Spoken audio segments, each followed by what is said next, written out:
Welcome to Superfast 50, your window to the top 50 stories that we'll be tracking throughout the day, the top stories that you need to know to kickstart your day ahead.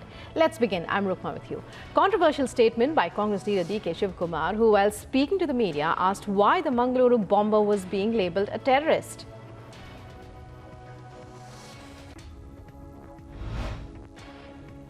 Congress leader asked if the Mangaluru cooker blast was anything similar to Pulwama or 2611 while trying to downplay the Mangaluru terror plot. BJP responding to D.K. Shivakumar has said that the Congress was appeasing terror by making such statements.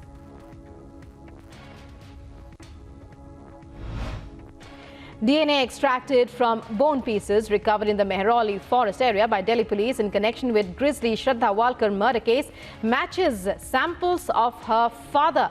Police have recovered 13 bone pieces from the area while searching for Walkar's body parts. She was allegedly strangled and her body sawed into 35 pieces and disposed of in various parts of the national capital by her live-in partner, Aftab Amin Punawala.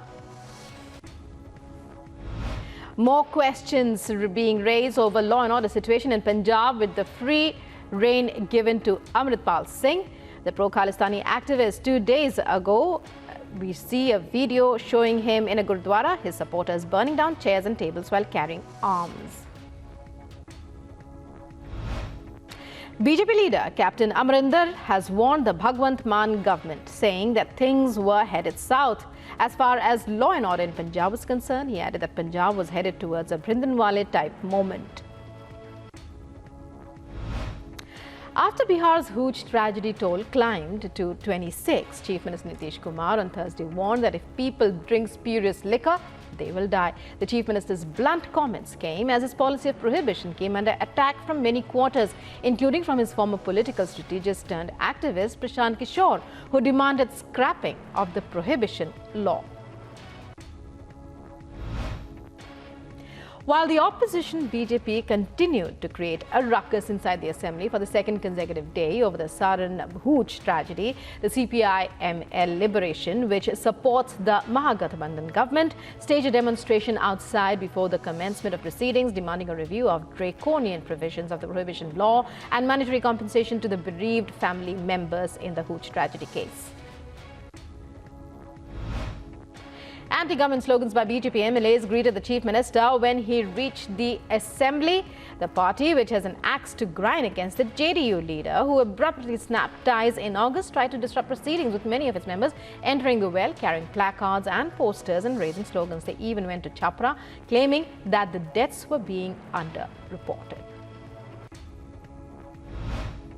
There's anger across Bihar over the Nitish Kumar government's handling of the liquor mafia. His government, it's being alleged, has come under attack from the left, the right and the centre over the latest and one of the biggest HOOCH tragedies in the state, which has flown in the face of its stringent prohibition law.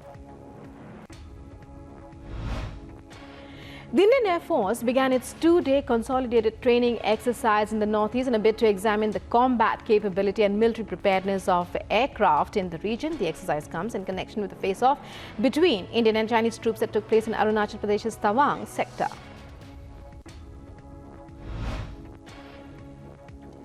In a massive boost to the defence sector, India is all set to conduct the testing of the AGNI 5 ballistic missile today, developed by indigenous defence mammoth DRDO. The missile will be tested at a defence facility from Abdul Kalam Island of the Odisha coast for the mission by the Strategic Forces Command of the Indian Army. And Chief Minister Pema Khandu of Arunachal Pradesh has asserted that Indian soldiers are capable of giving a befitting reply to any external aggression. He also added that it is not 1962 anymore, referring to the Chinese intrusion deep into India that year. Approaching the Indian soldiers' handling of the situation at Yangtze, the Arunachal Chief Minister stated that, I quote, "Our brave Indian soldiers do not reply to raining of bricks with mere sticks. They do so with iron rods," unquote. And the IAF has informed that the last of the 36 IAF Rafale aircraft landed in India after quick en route mid-air refueling in the UAE. India and France signed the inter-government agreement in 2016, under which Paris has agreed to provide 36 Rafale fighter jets at a cost of around 60,000 crore rupees to India. After India and China engaged in a face-off in the Tawang sector, members of the regional Tibetan Youth Congress in Himachal Pradesh's Dharamshala staged a massive protest. They raised slogans against the Chinese government with placards in their hands saying, "Stop destroying Arunachal Pradesh." The Central Bureau of Investigation Court took cognizance of the charge sheet filed by the Central Probe Agency in the Delhi excise policy case. It issued summons to all 7 accused in the scam. A fire broke out on the 20th floor of the AGNI Park building in Lower Parel area of Mumbai. As soon as the officials were informed, 4 fire engines immediately rushed to the spot. A short circuit was ascertained to be the reason for the blaze, as per sources. Nepal and India are all set to conduct the 16th edition of Surya Kiran from Friday, the joint military training exercise between the 2 South Asian nations. According to the Ministry of Defence, the 16th edition of Indo-Nepal training exercise Surya Kiran between India and Nepal will be conducted at Nepal Army Battle School, Salijhandi in Nepal. India-Japan Foreign Office consultations were held between Foreign Secretary Vinay Quatra and Senior Deputy Minister for Foreign Affairs Shigeo Yamada. Talks covered the entire range of bilateral relations and regional and global issues, and the 2 countries said they look forward to continuing discussions and increasing engagement. President Draupadi Murmu, Prime Minister Modi, Defence Minister Rajnath Singh and Army Chief General Manoj Pandey attended the at-home reception at Army House on the eve of Vijay Divas yesterday.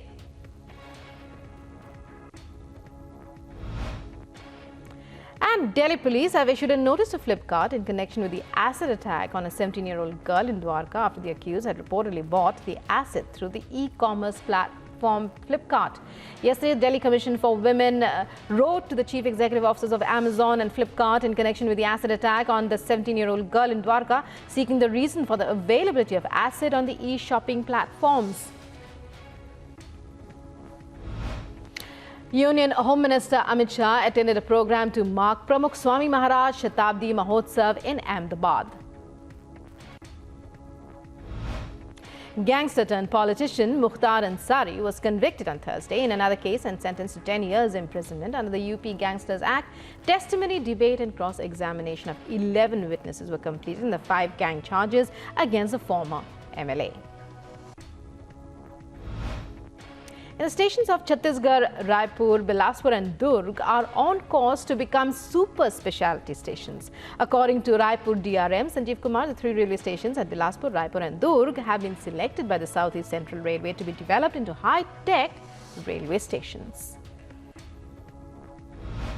The Uttarakhand government on Thursday terminated 61 medical officers who were absent without authorization, informed a government notification.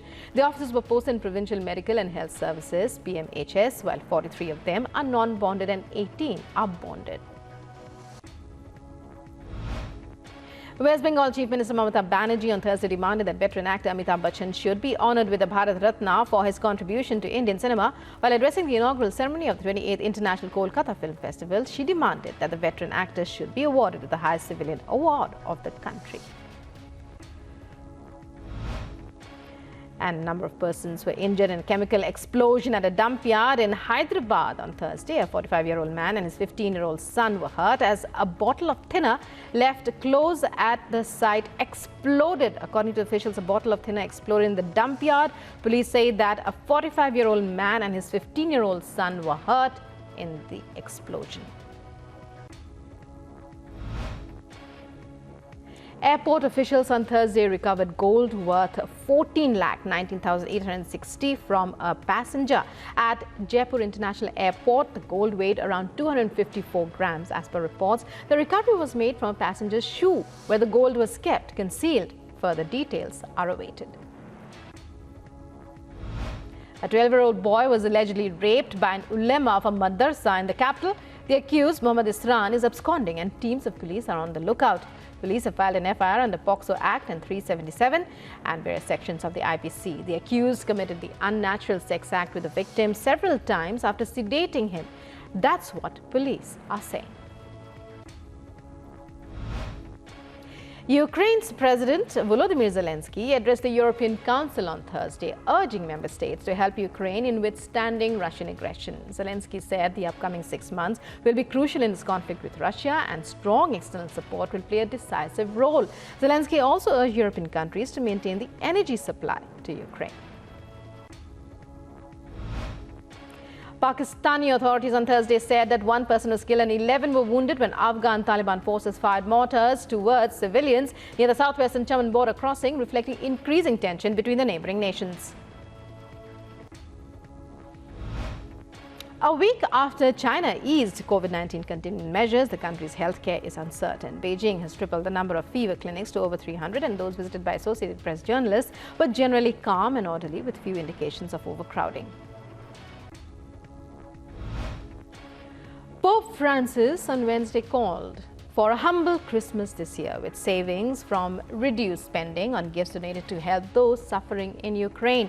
The Pope reasoned that doing so could show an opening to the grace of the Lord in a time marked by tensions, injustices and conflicts.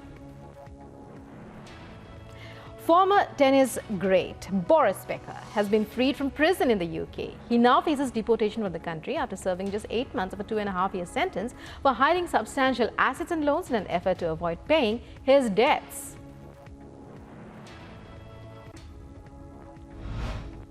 European Union leaders gathered on Thursday in Brussels for their three-year end summit, and by political distractions in Europe, ranging from the war in Ukraine to a bribery scandal.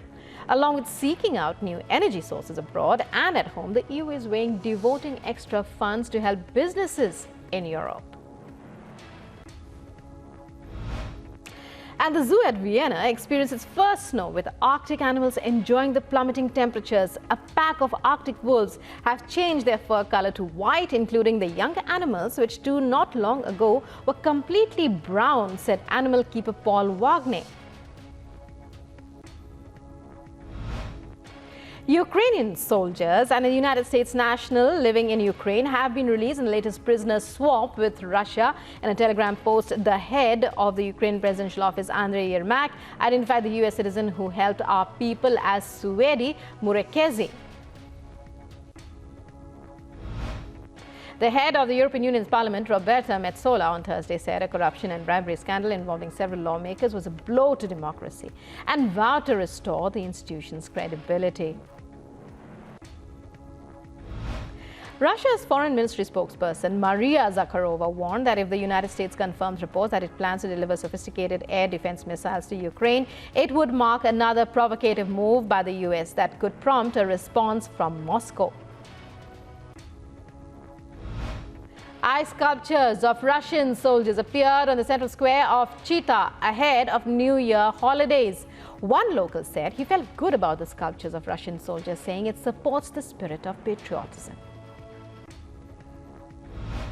In sports, the Super League was dealt a blow when an EU legal advisor proposed the European Court of Justice should back UEFA and FIFA in blocking the breakaway competition. Advocate General Athanasios Sarantos recommended that the court recognize FIFA-UEFA rules under which Super League should be subject to prior approval were compatible with European Union competition law. President Emmanuel Macron on Thursday praised the French football team after it defeated Morocco to reach the World Cup final in Qatar.